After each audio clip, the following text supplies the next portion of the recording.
Vikrant, please इथून निघून जा. मानसी, प्लीज विक्रांत, मला आता या विषयावर काहीही बोलायचं नाहीये. का? कारण आता यानंतर ह्याच्यात फक्त वादावादी आणि भांडणं होतील आणि त्यात मला इंटरेस्ट नाही.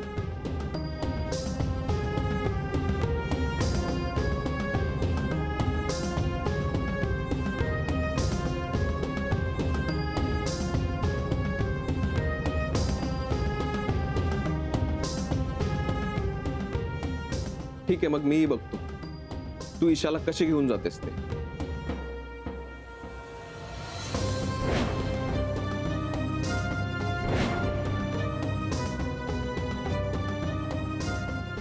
तू नीट ऐकलंस ना? मी म्हणालो की मी बघतो तू ईशाला कशी घेऊन जातेस. म्हणजे काय करणार आहेस? सांग ना, काय करणार आहेस? मानसी, हे बघ, तू उगाच विषय चिघळवू नकोस. विषय तू चिघळवतोयस विक्रांत. मी मगाशीच तुला म्हटलंय की मला भांडण आणि वादावादी करायची नाहीये. मग नको भांडूस ना. मी जे सांगतोय ते ऐक. न झेपणाऱ्या गोष्टी करू नकोस. न झेपणाऱ्या? हो. ईशाला दिल्लीमध्ये घेऊन राहणं इतकं सोपं वाटलं का तुला? हो. काय कठीण आहे त्यात? ईशा जन्माला आल्यापासून जवळजवळ मीच तिचा सांभाळ करतेय. हो, पण ते इथे मुंबई तिचे आजी आजोबा असताना, दिल्लीमध्ये नाही. तेही मी करेन. रादर करून दाखवेन. नॉनसेन्स. हे बघ, काहीतरी ग्रेट करायच्या नादात तुझं डोकं भरकटलंय, तुला कळत नाही. विक्रांत, तू आता चिडलायस आणि भलतं सलतं बोलतोयस. आवर स्वतःला. तू स्वतःला आवर. मला ईशाची काळजी वाटते म्हणून मी बोलतोय. ईशाची आणि आणि आणि काय? काही नाही. नक्की? मग ईशाची इतकी काळजी करायला ती कोण लागते रे तुझी? ती माझ्या बहिणीची मुलगी आहे, माझी भाची आहे ती. तुझी कोण लागते ती? तिच्या बर्थ सर्टिफिकेटवर आजही बाप म्हणून माझं नाव आहे, विसरतेस तू? त्याबद्दल मीच काय, समस्त देशपांडे तुझे शतशः ऋणी आहेत आणि जन्मभर राहतील. पण म्हणून इतक्या टोकाला येऊन भांडण्याचं कारण काय? कारण मला तिच्यापेक्षा जास्त काय? दुसरा कुणीही नाहीये. म्हणून तू तिला माझ्याकडून घेऊन जाणार? हो. मी तिला तुझ्याकडे सोपवलं नाही तरी? तू सोपवलं नाहीस तरीही मी तिला घेऊन जाणार. जबरदस्तीने? काय बोलतोयस, तुला कळतं का विक्रांत? अरे, माझ्या आजी आजोबांनी स्वतःहून ईशाला तुमच्या घरी सोपवलं तर ताई पोलिसांना घेऊन आली तिकडे. तू जर ईशाला जबरदस्ती घेऊन गेला तर जेलमध्ये पाठवेल ती तुला. इतकं सोपं नाहीये ते. अगदी सोपं आहे ते. कारण आता हे प्रकरण पोलिसांना सुद्धा माहिती आहे आणि मला स्वतःला तरी वाटत नाही की डॉक्टर विक्रांत यांनी आता जेलमध्ये जावं. मानसी, तू मला समजून का घेत नाहीयेस? विक्रांत, मीच समजून घेतेय आणि तुलाही समजवण्याचा प्रयत्न करतेय, पण तू. मग नको समजावूस मला. मी जे सांगतोय ते ऐक. या ईशा प्रकरणामुळे आपण. एक मिनिट. ईशा हे प्रकरण? अरे, एवढंसं बाळ आहे ते. तू प्रकरण कसं काय म्हणू शकतोस? हे बघ मानसी, तू मला वकिलांसारखं शब्दात पकडू नकोस. तुला माहितीये, ईशामुळे माझ्या घरातला प्रत्येक जण माझ्यावर नाराज आहे, माझ्यावर रागावलेला आहे. पण ते मी सहन करतोय. का? कारण ईशाला घरात आणि समाजात तिला तिचं स्थान मिळावं म्हणून. मी तिला माझं नाव देतोय कारण तिला मान सन्मान मिळावा म्हणून. बरं, मग? आणि माझी ही इच्छा, माझी भावना ही अत्यंत प्रामाणिक आहे, हे तुला माहिती आहे मला. बरं, मग? आणि यामध्ये मला कुणीही साथ देत नाही. बरं, मग? मग काय? ऍटलीस्ट तू तरी मला साथ द्यावीस एवढीच इच्छा आहे माझी. ते शक्य नाही. पण का? कारण आता तुझ्या भावना आणि इच्छांपेक्षा ईशाचं भविष्य मला जास्त महत्वाचं वाटतं. मी कसं सांगू तुला? नकोच सांगू तू विक्रांत. हे बघ, मी आणि ईशा उद्या दिल्लीला जाणार आहोत आणि यात काहीही बदल होणार नाही. It's final.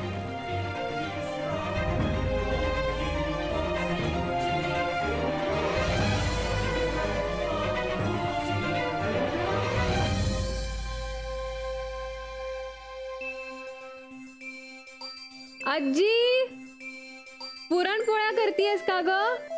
हो बाळा, तुला आवडतात ना? शिवाय न्यायला पण होतील ना बरोबर?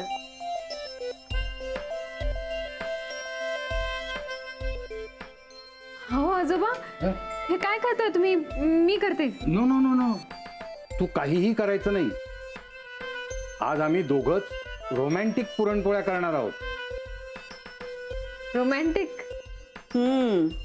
म्हणजे हिनं लाटायच्या आणि मी भाजायच्या, असा आमचा दोघांचा हात लागलेल्या रोमॅन्टिक पुरणपोळ्या. ए तू जा बरं, तुझं आवरून घे आणि तुझं आवरलं असलं तर ईशाला आंघोळ घाल. जा जा जा, पळ पळ.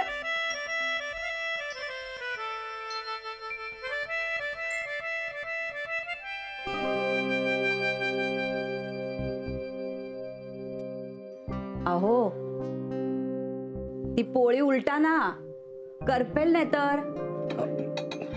काय हो, काय झालं?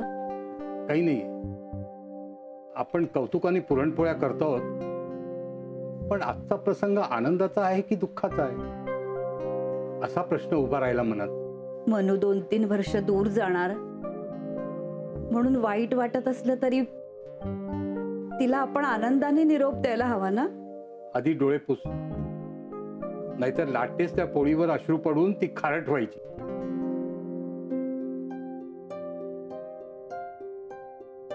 अरे पाहिलं, हे असं होतं. आता पुन्हा सगळ्या कपड्यांच्या घड्या घालणं आलं.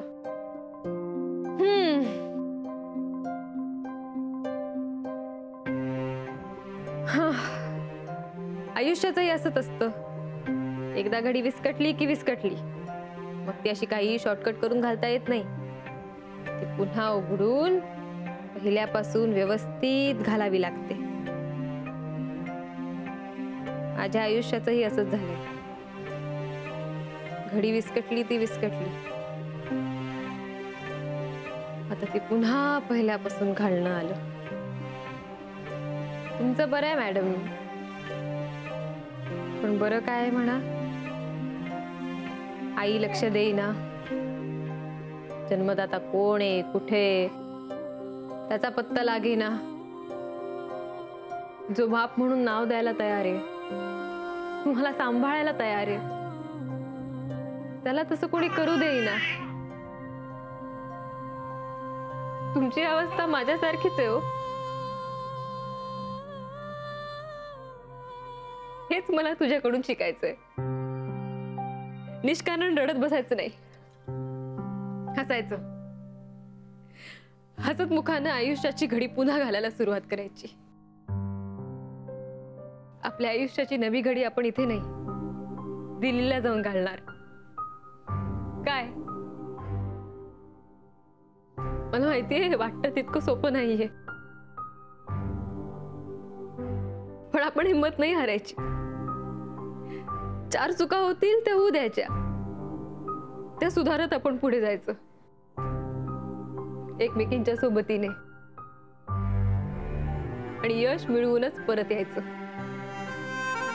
त्याशिवाय परत यायचं नाही. डन? हो पिल्लू माझी.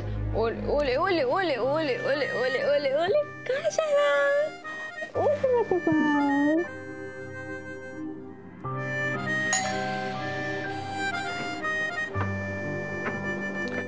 Courier madam. कुरिअर? पण मी काहीच नव्हतं मागवलं. ऑनलाईन वस्तू आहेत. हा मॅडम, हा तुमचा ॲड्रेस आहे का नाही बघा. हा ॲड्रेस बरोबर आहे. मग प्लीज साईन करा आणि हे तुमच्या ताब्यात घ्या. कसलं पार्सल आहे? ताईने काहीतरी मागवलेलं दिसतंय. Okay, thank you. तुम्हाला पाणी वगैरे हवंय? No thanks ma'am. थँक्यू. ए बापरे.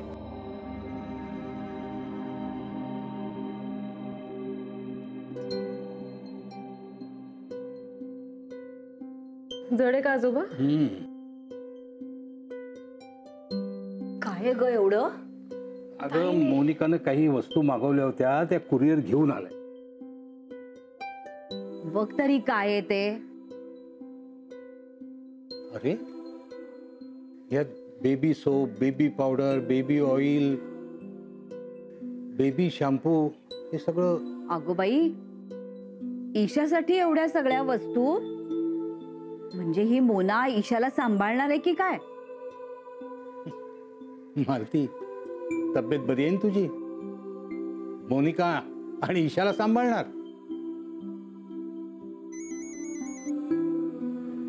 ताईचाच फोन आहे. हॅलो. हॅलो, मनू ताई बोलतेय. ते कळलं मला. बरं मला सांग, मी ईशासाठी ऑनलाईन ज्या गोष्टी मागवल्या होत्या त्या घरी आल्यात का? हो, आत्ताच आल्या. अगं पण एवढं सगळं म्हणजे काय? अगं हे एवढं सगळं मलाच कॅरी करावं लागणार आहे. त्यापेक्षा मी तिथेच खरेदी केली नसती का? इट्स ओके मनू, आई आहे मी तिची. आई म्हणून मी एवढं करू शकते ना माझ्या मुलीसाठी. त्याऐवजी तूच तिला सांभाळलं असतंस मनापासून. छे छे, तसं आई व्हायला मला अजिबात जमणार नाही. नाही म्हणजे तू एवढा खर्च केलाच आहे ना, त्यापेक्षा थोडा वेळ, थोडी माया. एक मिनिट, मी ईशासाठी खर्च केलाय असं कोणी सांगितलंय तुला? म्हणजे नाही म्हणजे विक्रांतच्या कार्डवरून मी शॉपिंग केली आहे म्हणून विचारलं. I C. एनिवे, तू दिल्लीला जाईपर्यंत मला घरी यायला जमणार आहे का नाही मला वाटत नाहीये. So happy journey, all the very best तुझ्यासाठी आणि तुझ्या ईशासाठी. बाय. काय म्हणत होती? तिने ईशाची आई म्हणून विक्रांतच्या क्रेडिट कार्डने ही सगळी खरेदी केली आहे.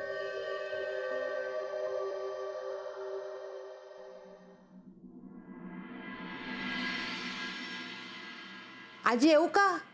या या.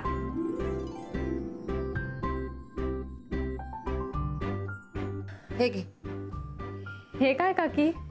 ओल्या नारळाच्या करंज्या आहेत. तुला आवडतात ना म्हणून मुद्दाम केल्यात. अगं बाई, जाताना घेऊन जा. हो पण काकू, माझ्या बॅगा टम्म फुगल्या आहेत. आता जागा नाहीये कशात. तरी न्यायलाच पाहिजेत. कसं ते तुझं तू बघ. तू दिल्लीला जाणार हे मला सांगितलं नाहीस तरी मला कळलं बरं का. अगं चाळीत काही लपून राहत नाही. खूप दिवसासाठी जाणारीस ना? 2-3 वर्षांसाठी पोस्ट ग्रॅज्युएशन करायला जातीये. बेस्ट ऑफ लक, यशस्वी हो. थँक्यू. अहो तुम्ही बसा ना. नाही हो, खूप कामं पडलेत. विमानाने जाणार असशील ना? हो. विमानाचं आपलं बरं. इथे बसलं की 2 तासांनी तिथे उतरलं. पण तिथे उकाडा फार आहे हो. काळजी घे बर का. अहो ती डॉक्टर आहे, तिला काय सांगताय हे? अहो डॉक्टर आत्ता झाली. लहानपणापासून माहितीये ना तिला उकाड्याचा किती त्रास होतो ते. ईशा कुठे आहे? ईशा आज झोपली. तिला पण ही नेणार आहे ना बरोबर? काय सांगताय काय? हो.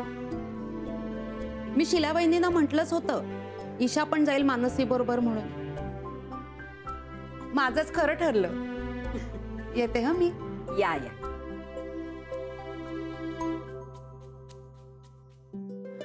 ह्या करंज्या द्यायला आल्या होत्या का बातमी खरी खोटी बघायला? जाऊ दे ना आजी. सगळं नीट होऊ दे रे बाबा. मानसी ईशाला सांभाळ. आता आमच्या जागी तूच आहेस त्याला. अहो चला, मनूची टॅक्सी आली आहे. हो.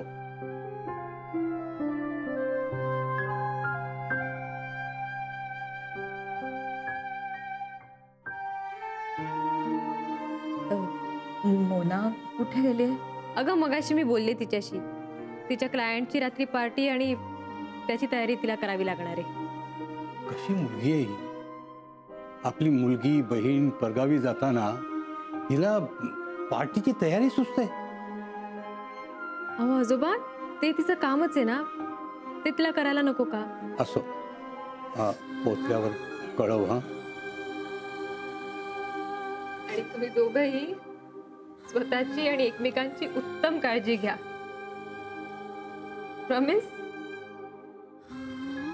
तू पण नीट राहा.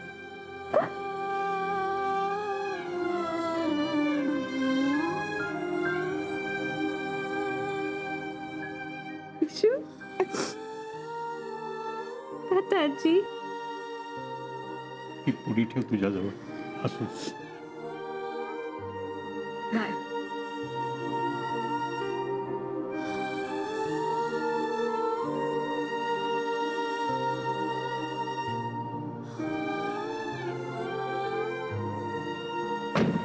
ओ पिल्लू, आपण भूर जाणार आता. भूर भूर जाणार. ओ ग माझे बाळ. ओ.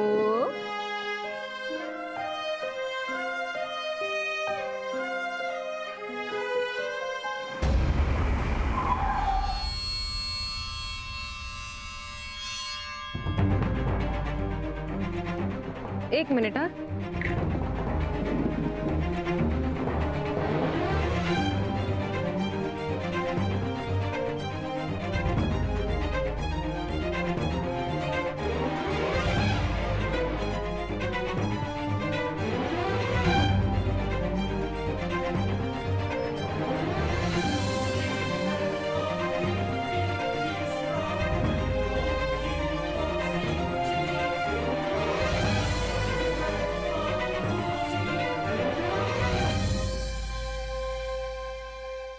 I'm sorry, Manasi.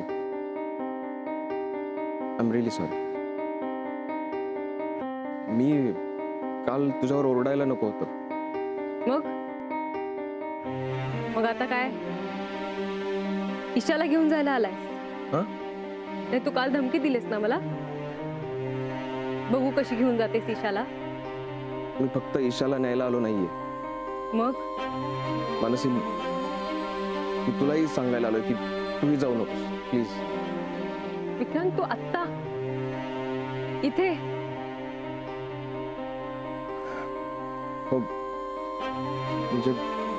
म्हणजे काय? मानसी, तू खरंच जाऊ नकोस प्लीज. ऐक ना माझं. Are you serious Vikrant? आता थोड्या वेळातच माझी फ्लाईट आहे. निघावं लागेल मला. Mansi, please try to understand. इथे क्लिनिक मध्ये माझी खूप गरज आहे. मी इथे राहूनही पुढचं शिक्षण करू शकते. असंच ना? हो. हे अनेकदा सांगून झालंय तुझं. वेगवेगळ्या प्रकाराने, वेगवेगळ्या वेळी. हो, तुझं बरोबर आहे. मी तुला सांगितलंय अनेकदा. पण मी पुन्हा एकदा शेवटचं सांगतोय मानसी, तू प्लीज जाऊ नकोस. मी तू ईशाची जबाबदारी घेण्याचा शब्द दिलाय आणि तुला तो पाळायचा आहे.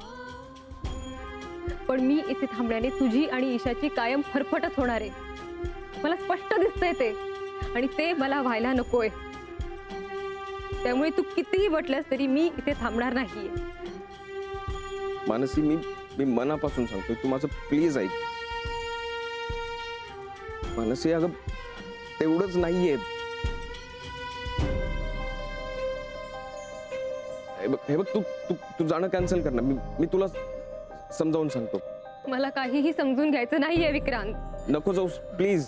सोड ना विक्रांत. काय फरक पडतो तुला? फरक पडतो मानसी.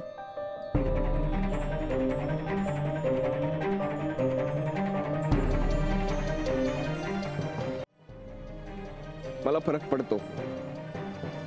तू नसण्याचा फरक पडणार आहे मानसी. तू प्लीज थांब ना. मी एकटा पडेन तू नसशील इथे का. मानसी, तू मला सोडून नको जाऊस. विक्रांत, तू हे बघ, मला खूप फरक पडतो मानसी. कालचा तुझा माझा तुझं माझ्याशी बोलणं, चंद्र तुझं हसणं, होता कालचा तुझं मला समजून घेणं, माझा चंद्र वेगळा हे सगळं मला हवंय. मी नाही राहू शकत त्याशिवाय. मला माहित नाही तुम्हा दोघांमध्ये काय, पण मी पाहू शकतो, मी सांगू शकतो. ते एक सुंदर, रसरशीत आणि एक गोड असं नातं आहे. तुमच्या दोघात प्रेम नसेल, ते दुर्दैव आहे की तुम्हाला माहित नाही ते प्रेमच आहे. हे विक्रांतलाही माहित नाही की हे प्रेम आहे, आणि तुलाही माहित नाही. आज मोकळे बोलू. तू नको जाऊस प्लीज. आज मोकळे खूप उशीर झालाय. आज मोकळे खूप उशीर झालाय आता. आज मोकळे हो. कशाला? जीव एक मला निघावं लागेल. एकांचा. हे उशीर होतोय मला. तुझे अशा वेळी लाजणे बरे नाही. चेहरा गुलाबाने झाकणे बरे नाही. हे तुझे अशा वेळी लाजणे बरे नाही.